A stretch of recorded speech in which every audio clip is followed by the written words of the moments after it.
I certainly have a great deal of respect for the efforts of the sponsor and the prime sponsor and all the sponsors of this bill. And I know the goals of this bill are well-intentioned. And I know if we could vote with our hearts, I know we'd all vote to support feeding our children. However, as we all know, there's a cost to these programs and proposals at the end of the day.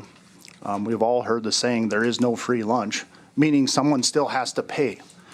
In my position, working closely with the state budget, we all know that we have to stay balanced every year in terms of our budget. It's a constitutional requirement. There is no free lunch, except for state legislators, right?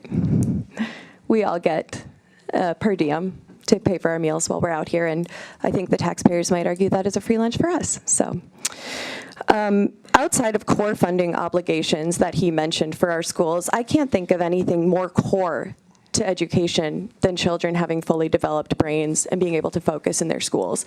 If we want South Dakota to pull ahead in terms of test scores, lowering absenteeism, having better health outcomes for our kids, I can't think of a better investment. And as a Republican, I believe in less government and less intrusion in our lives.